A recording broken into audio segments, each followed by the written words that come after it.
Hello everyone, GS cruise में आप सभी का स्वागत है। आज के इस वीडियो में हम जीएस के महत्वपूर्ण सब्जेक्ट हिस्ट्री के अंतर्गत एंशिएंट हिस्ट्री को स्टार्ट करेंगे। एंशिएंट हिस्ट्री के अंतर्गत दोस्तों हमारा जो पहला टॉपिक होता है वह है प्राचीन भारतीय इतिहास जानने के स्रोत। आज हम इस वीडियो के माध्यम से प्राचीन भारतीय इतिहास जानने के स्रोत के अंतर्गत क्या क्या चीज़ें पढ़नी हैं उसे समझेंगे। दोस्तों, इस टॉपिक से एग्ज़ाम में फ्रिक्वेंटली क्वेश्चंस पूछे जाते हैं। इस कारण यह टॉपिक एग्ज़ाम के पॉइंट ऑफ व्यू से काफ़ी ज़्यादा इम्पॉर्टेंट है, इसलिए इस टॉपिक को आप सभी बिल्कुल केयरफुली पढ़ेंगे। चलिए वीडियो को स्टार्ट करते हैं। दोस्तों, प्राचीन भारतीय इतिहास जानने के स्रोत को हम 3 भागों में बांटकर पढ़ेंगे। पहला है साहित्यिक स्रोत, दूसरा है पुरातात्विक स्रोत, तीसरा है विदेशी यात्रियों के विवरण। साहित्यिक स्रोत को पुनः हम 2 भागों में बांटेंगे, धार्मिक साहित्य व लौकिक साहित्य। धार्मिक साहित्य, जैसा कि नाम से पता चल रहा है कि यह धर्म पर आधारित साहित्य होता है। लौकिक साहित्य आदिकाल में धर्माश्रित एवं राज्य आश्रित काव्य रचनाओं के अतिरिक्त कवियों द्वारा स्वतंत्र लौकिक विषयों पर जो काव्य रचना की जाती थी उसे लौकिक साहित्य कहते हैं। लौकिक साहित्य को हम 3 भागों में बांटकर पढ़ेंगे, ऐतिहासिक ग्रंथ, जीवनी ग्रंथ और गल्प साहित्य। दोस्तों, गल्प साहित्य कुछ और नहीं बल्कि कहानी होती है। कहानी गद्य लेखन की एक विधा होती है। 19वीं सदी में इस विधा का विकास हुआ था और कहानी को बांग्ला भाषा में गल्प कहते हैं।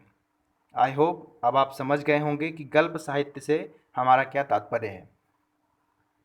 अब हम देख लेते हैं कि धार्मिक साहित्य के अंतर्गत हमें क्या क्या पढ़ना है।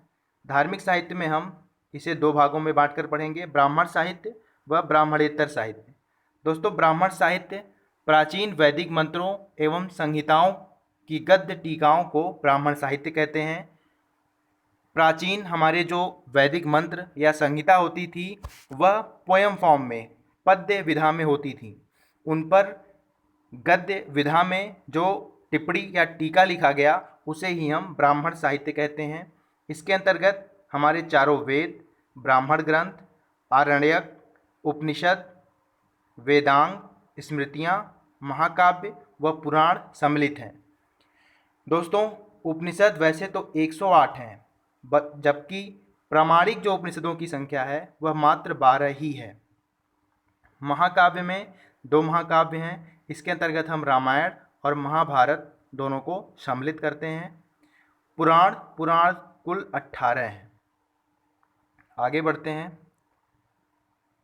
ब्राह्मणेतर साहित्य के अंतर्गत हम बौद्ध साहित्य व जैन साहित्य को अच्छे तरीके से पढ़ेंगे। आगे बढ़ते हैं। अभी हमने साहित्यिक स्रोत के अंतर्गत क्या क्या पढ़ना है यह जाना।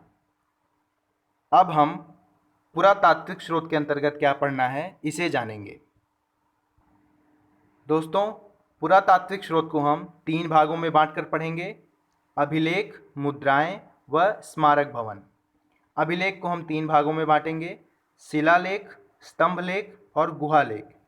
इनमें क्या अंतर है और कौन कौन से महत्वपूर्ण शिलालेख, स्तंभलेख और गुहालेख पाए जाते हैं इन्हें भी हम जानेंगे। साथ ही साथ विभिन्न शासनकाल में कौन कौन सी मुद्राएं किस किस राजा ने प्रचलन चलाई उसे जानेंगे। साथ ही स्मारक भवनों से भी हमें इतिहास जानने के स्रोत मिलते हैं। स्मारक भवन में हम चित्रकला व मूर्तिकला को भी शामिल करके पढ़ेंगे। अगला हमारा पार्ट है विदेशी यात्रियों के विवरण। इसे भी हम 3 भागों में बांटेंगे। पहला है यूनानी यात्री, दूसरा है चीनी यात्री, तीसरा है अरबी फारसी यात्री। दोस्तों, प्राचीन समय में विभिन्न शासनकाल में विदेशों से अनेक यात्री भारत की यात्रा पर आए।